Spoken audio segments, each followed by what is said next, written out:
Nós vamos agora então entrar no texto e vamos fazer assim, vamos percorrer o texto do início ao fim. Né? O título, o livre-arbítrio, o Santo Agostinho escrevia em latim, um latim clássico, literário, maravilhoso. Né? Em latim significa de libero arbitrio, né? O livre-arbítrio. Então, o texto ele é dividido em diversos pequenos capítulos, em partes, assim. Então, à medida que for passando, eu vou anunciar a vocês, para que vocês possam, depois na leitura do livro, né, assim, seguindo situadamente aí a conversa. Tá? Então, é o livro 1 que nós vamos ler, só esse só. Tá? O livro 1, né, tem o seguinte título: O pecado provém do livre-arbítrio. Aqui. Pecado é o mal. Tá? Quando falarmos de pecado aqui, é o mal. Aí, nesse livro 1, tem a parte introdutória, né, que é o problema do mal. Tem esse título, Problema do Mal. E aí, depois da introdução, aí tem o capítulo 1, a pergunta: é Deus o autor do mal? Certo? Então, aí.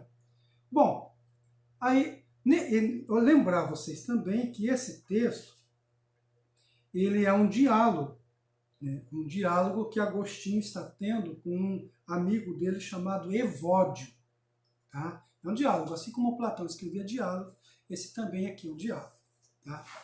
Então, eles começam discutindo aqui sobre Deus. Né? Deus é essencialmente bom e justo. Isso é a definição de Deus. Ele é essencialmente bom, é essencialmente justo. Né? Deus não pode praticar o mal. Porque se ele praticar o mal, ele não é essencialmente bom, não é essencialmente justo. Por quê? Porque o mal é o campo próprio da injustiça. Né? Mas ele distribui recompensas aos bons e castigos aos maus. Veja bem, esse Deus que é essencialmente bom, ele premia e castiga. Então a gente não pode tomar um castigo como mal. Né? Senão, ele também já não seria justo aí. O mal não pode ser cometido sem ter algum autor. Isso é uma questão lógica. Se o mal existe, é uma coisa real, concreta, alguém tem que ter feito o mal. Então Deus pune com justiça aqueles que praticam o mal voluntariamente. É aquela história que vem lá desde o Aristóteles. Né? Merece castigo aqueles que fazem opção, quer dizer, escolhem fazer o mal. E a gente que escolhe fazer o mal, tem gente que escolhe fazer o mal. Né? Enfim. E aí ele faz uma pergunta. O mal vem por ter sido ensinado? Né? Alguém aprende a fazer o mal? Né? Ou seja, existe uma educação do mal? O Santo Agostinho vai botar uma dúvida nisso. Né? De quem aprendemos a pecar? Ele pergunta. Então, a educação, o que a educação é? A educação é uma instrução. Né? A instrução é algo ruim? É algo bom? É algo bom? Ele vai dizer, sim, a educação é um bem. Né? Então, se a educação é um bem, a educação em si ela é um bem, as coisas más não se aprendem. Uma educação não pode ensinar coisas más, porque não é uma educação ensinar as coisas más. Certo? Então, é impossível o mal ser objeto da educação. Então, não se ensina o mal. A educação, ela mesma, só pode ensinar o bem. Assim como Deus, ele mesmo só pode criar o bem, não o mal. Certo? Então, fazer o mal é renúncia à instrução. Então, não é a educação. É a falta dela. Né? A verdadeira instrução só pode ser para o bem. Isso eles estão discutindo aqui. Então, há duas espécies de instrução que a gente poderia comumente olhar. Uma que ensina a praticar o bem e outra, talvez, que ensinasse a praticar o mal. Mas como eles estão dizendo aqui que uma educação que ensina a fazer o mal não é educação, essa aqui não é uma educação. Certo? Nós percebemos isso, mas não é uma educação. E aí ele vai falar aqui também da inteligência. Por quê? Porque em Agostinho, a razão humana é a parte mesmo assim da inteligência, ela tem que ser também iluminada por Deus. Se ela é iluminada por Deus, a inteligência não pode sair das linhas corretas. Ela pode assim fazer opção pelo mal. Né? A inteligência é um bem? Ele pergunta. Se toda a inteligência é boa, só se aprenderia o bem. Porque senão ela também seria uma inteligência má. Né? A gente sabe que na história é o contrário disso. Né? É o contrário. Mas o Agostinho que está dizendo que não é assim. Né? O autor de nossa instrução, também é das nossas boas ações. Esse autor é Deus. Deus que nos ensina, ele é também o autor, com a graça dele, o autor também das nossas boas ações. Ou seja, o bem que a gente faz por nossa liberdade, mas também com a ajuda de Deus. Deus participa. Agora, no mal, não. No mal, esse Deus não participa. Né? Então, o mestre é aquele que só pode ser bom. Né? Mais tarde, vocês vão ver em Rousseau, que se um mestre não é bom, ele não é mestre. Se uma ciência não é boa, ela não é ciência. Né? Isso aqui está já em raiz aqui no Santo Agostinho. Se ele é mau, ele não é mestre. Né? Então aí ele termina essa primeira parte, esse primeiro capítulo. A introdução e o primeiro capítulo. Aí ele entra no capítulo 2, fazendo uma pergunta. Né? Tem sempre uma pergunta de título. E é assim: por qual motivo agimos mal? Qual é a razão da gente fazer o mal? E continua. Se não aprendemos o mal, qual a causa de fazermos o mal? Se ninguém ensina o mal para a gente, não é possível na educação a gente aprender o mal, como é possível então o mal? E aqui ele vai lembrar sobre o maniqueísmo, para refutar o maniqueísmo. Eu explicava para vocês lá no início, na introdução, que Mani, né, aquele profeta, né, aquele sacerdote, ele propunha que, ontologicamente, o cosmos era dotado, né, do mal e do bem. Né? Então, o mundo é bom e mal ao mesmo tempo. Né? Mas quando se trata aqui da criação de Deus, esse Deus que é essencialmente bom, isso não pode ser do jeito que os maniqueus falavam. Né? O é bem ou é mal. Né? Não pode ser assim. Né?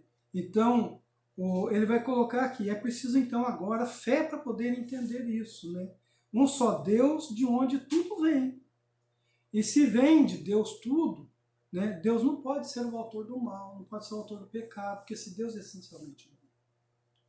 Certo? Então o pecado é uma coisa, é obra humana. Né? Se há sim algum aspecto do mal, essa é uma opção do homem, mas não é o mal que exista essencialmente, né, ontologicamente. Né? Aí ele faz a seguinte pergunta: se o pecado procede dos seres criados por Deus, como não atribuir a Deus os pecados, sendo tão imediata a relação entre ambos? Olha que pergunta fundamental, que a gente às vezes pensa, mas às vezes não fala, com medo de estar ofendendo alguém, ofendendo a religião de alguém. Né? Mas o Agostinho faz, ele se permite isso. Olha, se o pecado é do homem, se o mal é do homem, como é que eu não vou atribuir esse mal também a Deus, se Deus é criador do homem? Como eu não vou colocar Deus como participante, né, como criminoso ao lado? Como eu não vou colocar esse Deus também como assassino de Abel? Como eu não vou colocar esse Deus também do lado do pistoleiro, ajudando na mira do pistoleiro e ajudando a puxar o gatilho do pistoleiro? Ou mantendo firme a cabeça da vítima na trajetória da bala? Como que eu não vou fazer isso? Essa pergunta está aqui. Se o pecado procede dos seres criados por Deus, como não atribuir a Deus os pecados, sendo tão imediata a relação entre ambos? Olha que pergunta fantástica, que é a questão do mal aqui, né? E aí tem alguns pontos fundamentais da fé, que aí entraria em contradição com esse pensamento. Primeiro, né, para o cristão, ele acredita que Deus é excelente, na excelência divina. Então, Deus é a perfeição. Se ele é a perfeição, não pode fazer o mal. Deus também é a onipotência divina. Se Deus pode tudo, por que então permite que o mal ocorra por opção de suas criaturas? Por que não pode modificar as coisas? Deus também é perfeita justiça. Então, se ele é perfeita justiça, por que então não aplaca o mal neste mundo em favor dos inocentes? E Deus também é autossuficiente. É a autossuficiência divina. Ou seja, ele não precisa de nenhuma ação boa ou má daquilo que a gente faz. Então, por que ele prestaria atenção nessas coisas? E outra coisa também que a gente acredita é que Deus criou do nada, tirando tudo de si. Ele criou o mundo a partir do nada, com o poder das suas palavras. Então, se ele criou, tem um conjunto da criação, e essa criação, em um determinado momento, se apresentou corrompida, por que Deus não pode ser responsabilizado por essa corrupção? Se ele criou do nada, no nada tem nada, não tem nem o bem, não tem nem o mal. Mas se ele criou algo, vai ter o bem. E se tem o mal, por que ele não se responsabiliza também por isso? Então, tá vendo? O Agostinho, ele não se poupa de alguns questionamentos que, se a gente fizesse hoje, né, numa sala de aula ou numa igreja, as pessoas seriam assim olhadas com muita desconfiança. Então, essa é aí o segundo capítulo. Aí vem então a primeira parte, né? Ele entra aqui na primeira parte desse livro, né? Vai falar da essência do pecado e da submissão da razão às paixões. Então ele passa a trabalhar aqui com a ideia de pecado e vai dizer que o pecado é a submissão, né, da razão, essa razão nossa, da nossa alma, às paixões. As paixões é que podem nos levar a ter vontades desviadas, né? Vontades incorretas, tá certo? E aí entra então no capítulo 3, né? A busca da origem do pecado. Vamos lá? Busca da origem do pecado. Né? O que é proceder mal? Ele pergunta. O que é proceder mal? E aí, como exemplo aqui, ele vai dar o caso do adultério, o caso do homicídio e o caso do sacrilégio. Né? Adultério, vocês sabem, né? É a infidelidade conjugal. São pessoas que são casadas e acabam tendo sexo fora do casamento com outros parceiros e outras parceiras. O homicídio é o assassinato de outras pessoas. Né? E o sacrilégio é quando uma pessoa ela viola algum lugar ou alguma coisa que seja sagrada. Né? Quando alguém desmerece a religião do outro, né? Ou quando alguém invade uma igreja, quebra lá as estátuas da igreja, né? Ou viola o sacrário onde tem a hóstia consagrada. Ou mais ainda, quando alguém estupra uma pessoa, quando alguém mata uma pessoa, né? Quando alguém invade, por exemplo, um convento de freiras durante uma guerra, por exemplo, e passam a fazer estupros coletivos com as freiras, né? Como aconteceu na Guerra da Bósnia, né? Assim, isso tudo é sacrilégio. Né? Aqui no Brasil, por exemplo, durante a ditadura militar, teve uma freira que foi presa, torturada, foi violentada, a ponto de um bispo, né, excomungar o carrasco. Ele lançou a excomunhão. A excomunhão na Igreja Católica significa o seguinte: você está fora e você está condenado ao inferno. É isso que a excomunhão significa. Não significa que você está expulsando da igreja para a pessoa ir para outra igreja, não. Excomungou a pessoa, a excomunhão significa, a partir de agora você é um desgraçado. Né? Assim, é esse o tom. Né? Dessa tortura dessa freira, né, que teve assim, ela tinha um voto de castidade, ela tem o direito de levar isso adiante, né, de oferecer a sua virgindade a Deus, e se vem alguém e viola, isso é um sacrilégio. Né? Certo? Então, assim, para deixar bem colocado. Então ele vai colocar o mal é o adultério, um exemplo, o adultério, o homicídio, o sacrilégio. Né? O mal, ele pergunta aqui, o mal é o que a lei proíbe? Ou a lei proíbe porque é mal? Olha que interessante que ele pergunta. Né? O mal é aquilo que a lei proíbe, ou a lei proíbe aquilo, proíbe porque aquilo é mal? Qual é aqui a causa e consequência? Então, ele coloca essa pergunta para ver primeiro. Né? Sei que é mal porque não quero ser vítima dele. Então, alguém assim naturalmente pode olhar. Eu sei que essa coisa aqui não é boa porque eu não quero me submeter a isso. Por exemplo, passar dentro de uma fogueira, né, sabendo que vai sair todo queimado para lá. Né? Você sabe disso porque viu outros passando. Né? Eu sei que aquilo não é um mal porque eu não quero ser vítima disso. Né? Então, então ele coloca assim, as razões suficientes da origem do mal. Sei que é mal porque vejo pessoas serem condenadas também por isso. Poderia ser também esse um argumento. Né? Eu sei que uma coisa é mal, né, porque vejo pessoas serem condenadas por isso. Mas ele também, o Agostinho, se permite uma pergunta. Né? Mas não se vê pessoas condenadas por sua boa ação? Por exemplo, alguém que, assim, aquele direito penal que a gente tem, e um dos objetivos do direito penal, de você prender uma pessoa, dar notícia de que ela foi presa, né, aquilo ali ocorre para servir de exemplo para os outros. Olha, eu não devo fazer aquilo ali, porque aquilo vai dar cadeia, aquilo ali não vai levar a um futuro bom, não. Né?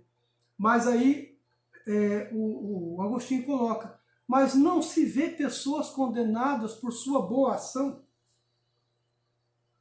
Pessoas que são, assim, vítimas de um complô, né, como Cristo, por exemplo, vítimas de inveja, né, vítimas de um sistema talvez político, religioso da época, que faz uma tramóia para ver aquela pessoa eliminada porque seria um concorrente. Né, um concorrente com a religião que estava ali oficializada. Então, a gente não vê inocentes também sendo condenados? Então, é um critério suficiente? Né? E aí ele vai dizer, ó, nem tudo que é condenado pelos homens é mal. Pega o Cristo, pega o Sócrates, né? Tem vários outros exemplos. Né? As pessoas normalmente que ajudaram os judeus na Segunda Guerra Mundial, que foram mortas depois por conta disso, isso não é o mal. A execução da lei que é o mal. Né? Então, o mal provém da paixão interior, vai dizer ele. Né? Na paixão, não na razão, na paixão tem a malícia.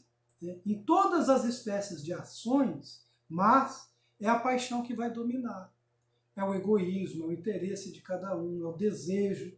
Então, é isso que vai fazer com que aquilo que estava ali correto passe a ser corrompido. Então, é esse que seria a origem do mal. Tá certo? E no capítulo 4, ele vai colocar uma objeção. E os homicídios cometidos sem paixão? Já que é a paixão que faz com que haja o mal, não a razão propriamente dita, mas então, e os homicídios que são cometidos sem paixão? É possível que haja mal aqui? Né? Por exemplo, aqui a paixão é uma concupiscência. é um desejo, né? Aquilo que o homem tem, às vezes não consegue renunciar ao desejo. Né? Ele fala que o desejo e o medo em relação ao objeto pode fazer a gente fugir, pode também atrair a gente. Né? Então é um movimento de atração e fuga. Tem gente, por exemplo, que pode matar por medo, né? E matar por medo pode significar desejar viver sem medo também. Então eles estão discutindo isso aqui. Então não há, assim, homicídios que são cometidos sem a paixão. Né? Então um homicídio não pecaminoso, no caso, por exemplo, de alguém que mate, né, para se preservar a vida. Né? Exemplo, soldados na guerra. O soldado na guerra mata, mas ele não comete um pecado de matar.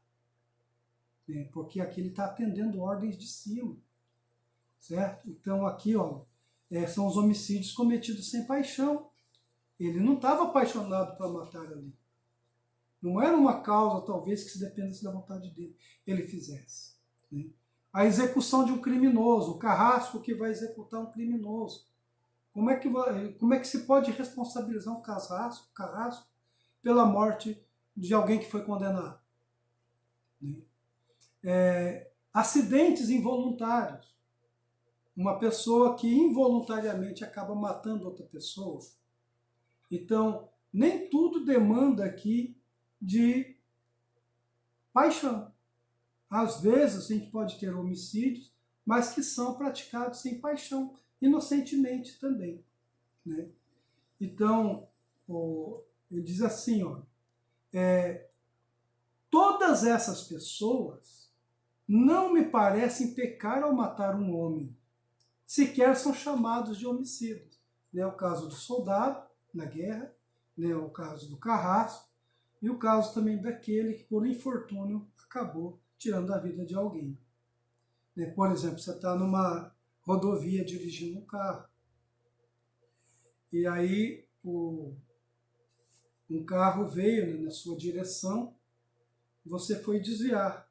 Ao desviar, você acabou pegando uma pessoa que você não viu que estava no acostamento. Você não queria matar ninguém, você queria apenas poupar a vida de um outro e acabou causando um outro mal. Então, é nesse sentido aqui. Ele está dizendo, ó, a gente não pode chamar de homicídio uma pessoa que fez involuntariamente a situação. Né? Mas o Agostinho vai colocar aqui também um outro dado que é o escravo contra o senhor. Se os homens entre si podem fazer involuntariamente um homicídio, o mesmo não vai se dar com o escravo. Por quê? Porque vocês estão vendo aqui qual é o pensamento que os cristãos têm em relação à escravidão. Eles não polemizam muito a escravidão. Né? O escravo rebelado contra o seu senhor, ele sabe e quer se rebelar. Então esse escravo, ele faz o mal, voluntariamente. O escravo pode matar, levado pelo desejo de viver sem temor.